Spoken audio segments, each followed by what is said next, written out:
your Coca-Cola bottler presents Claudia.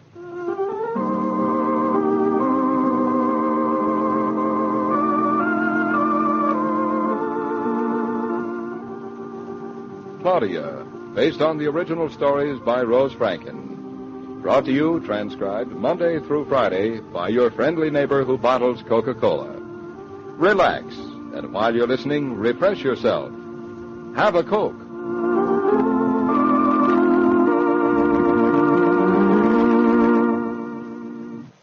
And now, Claudia.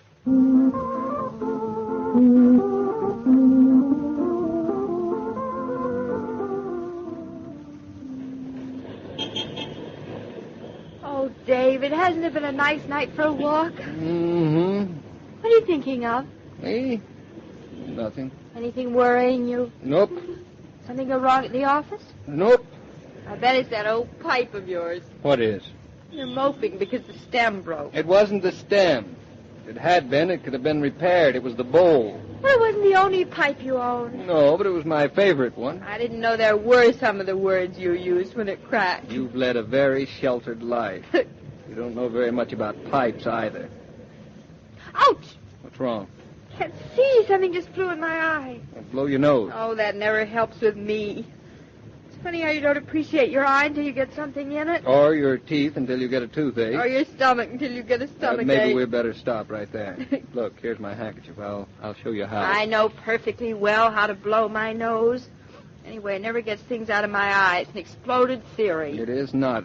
How does your eye feel now? Terrible. Step over here under the street light and let me see what I can do.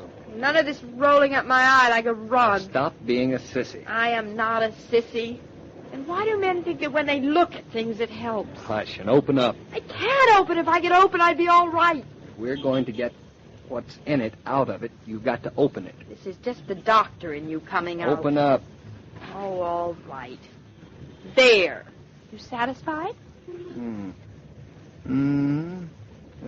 Can't see a thing. Wait a second. No. You must be blind. Probably just a little speck. It's a big lump of coal. Come on, let's cross the street. There's a drugstore over there, and the druggist will be able to get it out.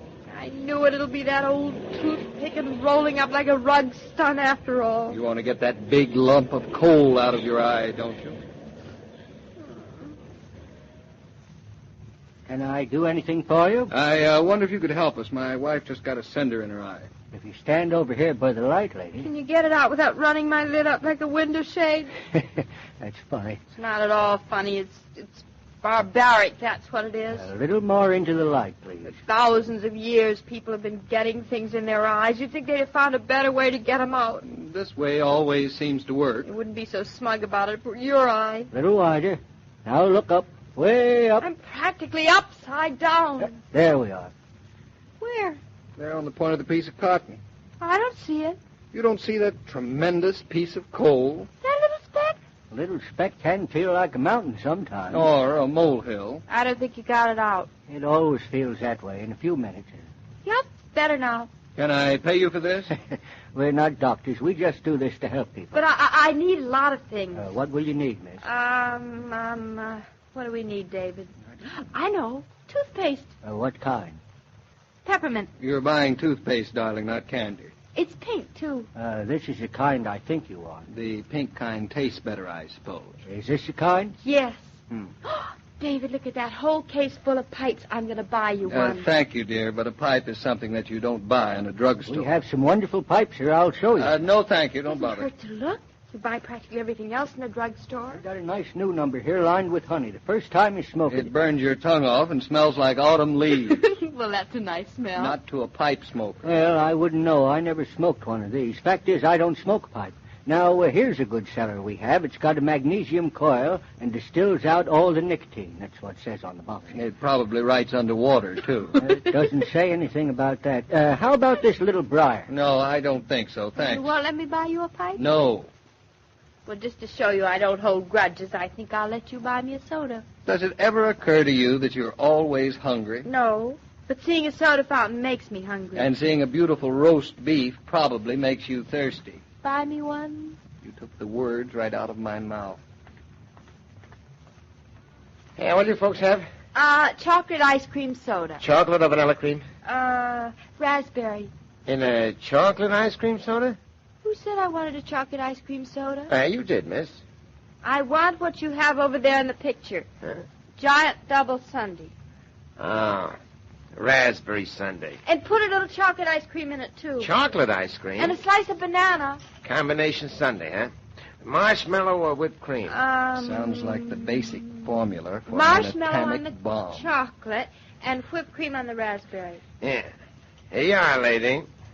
Picture has a maraschino cherry on the top. You want that, too? She likes maraschino cherries. Probably the only reason she ordered what's under it. What'll it be for you, mister? Aren't you going to have one, David? Me? One of those things? I suppose you don't think it's manly to eat a soda. I don't think it's sensible to put all that stuff inside you. Have a limeade. I'll have a Coca-Cola. This is good. Oh. I'm glad. I wouldn't know. 35 cents. Thanks. Claudia, you're eating that awfully quickly. I'm awfully hungry. They make shipwrecked men eat very slowly. I'm not shipwrecked men. There, almost finished. All right, take your time. Let's go home.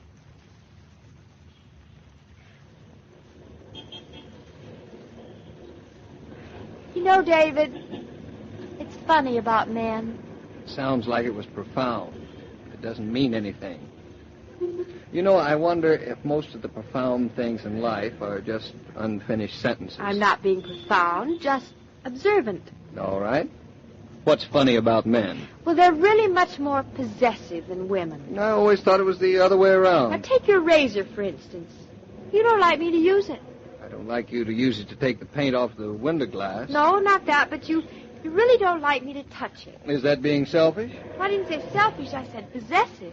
It's your newspaper in the morning, and your office, and your pipe. Of course it's my pipe. What would you want to do with a pipe? Blow soap bubbles? No, but if I move it, you look at it closely to see if I've scratched it. And when I asked you if it wouldn't be good to boil it out over the stove, you simply exploded. I did not explode. Where I stood, you did. You gave a dress rehearsal of what you'd do if I ever did. Did what? Boil your pipe out. Well, we can forget about the pipe for a while. It's broken now. I'm glad I didn't do it. I wish you had. Why? I can't be as mad at myself for being so clumsy as I could have been at someone else. Well, here we are at home. Did you have a nice walk? David. What? Let's walk a little more. Down the avenue with the wind blowing in our faces. We've just finished a long walk. Aren't you tired? I was, but I'm not now. You know, I feel a little queer. Anything particular? No, just a little... Queer. Yes. Like something I ate didn't agree with me. David, you didn't taste anything funny about the supper. No, I thought it was a grand supper. It isn't bad, it's just... Just queer. Probably something you ate. Couldn't be if you feel all right. Could be. I feel fine. Of course, I didn't eat that poisonous concoction at the soda fountain. You don't think a little thing like that... I think just that. Come on, we'll walk a couple of blocks and you'll feel fine.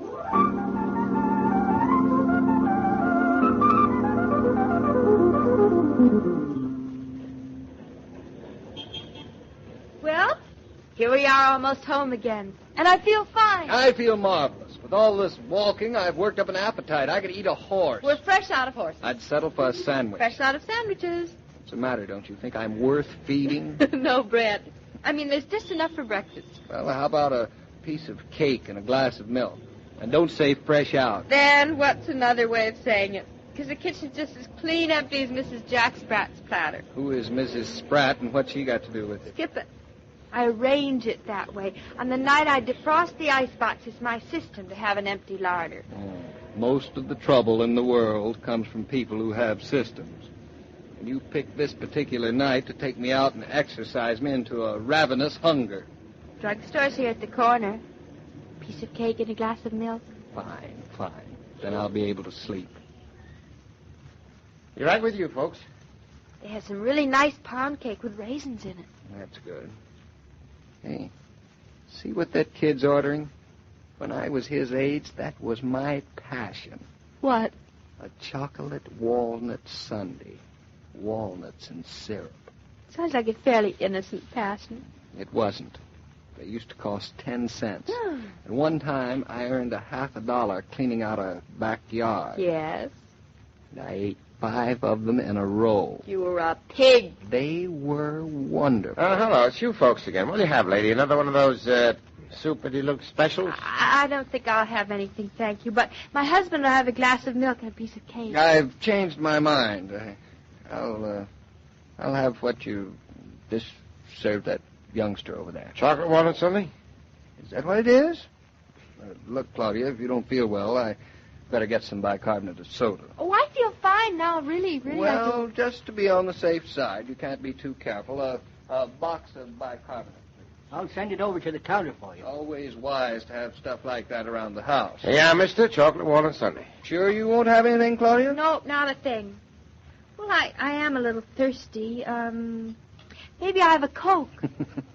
You never can resist anything, can you? Oh, I learned my lesson tonight, all right. And here's a package from the other counter. I see, it's 60, 65, 75. I'm shy a dime, Claudia. I haven't got a dime. I have a quarter. That'll do. Thanks. Keep the change. You should thank me, too. It was my quarter. Thank you, too. All right.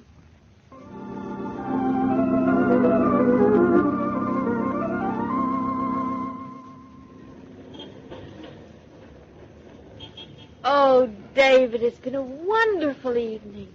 Just us two together. Lovely night and a long walk. And... What's the matter? Didn't you really enjoy it? You really are moping about your pipe again, aren't you? Haven't thought of it in the last 5 minutes. Well, here we are. Isn't it grand to have our own home and be going up to it and... Look, darling, why don't you go on upstairs and I'll come along in a little while. Why, what's wrong? Nothing's wrong. I'd just like to walk a little bit more. Darling, you want to walk more. No, I do not. What I want to do is to break a vicious circle. A what? A vicious circle. We take a simple walk after dinner, and you get hungry and have to eat some horrible mixture. Horrible? Then we have to walk further until you feel better and I get hungry. Like a darn fool, You know, that Sunday was awfully rich and sweet. I'll walk with you, darling. I'd be glad to. And have this performance go on all night?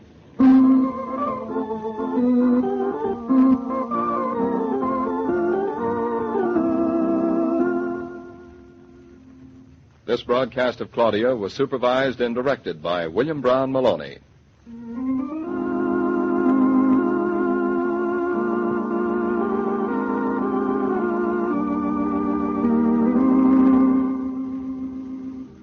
More and more factories and offices are installing those familiar red coolers so that employees can pause for a Coke and work refreshed. But you don't have to install any extras in your kitchen. Your refrigerator will do nicely. All you have to do is see that it's well stocked with Coca-Cola.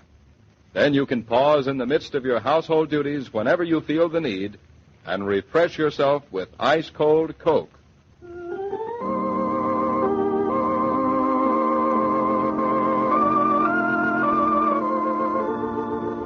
Every day, Monday through Friday, Claudia comes to you transcribed with the best wishes of your friendly neighbor who bottles Coca-Cola. So listen again Monday at the same time. And now this is Joe King saying au revoir, and remember, whoever you are, whatever you do, wherever you may be, when you think of refreshment, think of Coca-Cola. For ice-cold Coca-Cola makes any pause the pause that refreshes.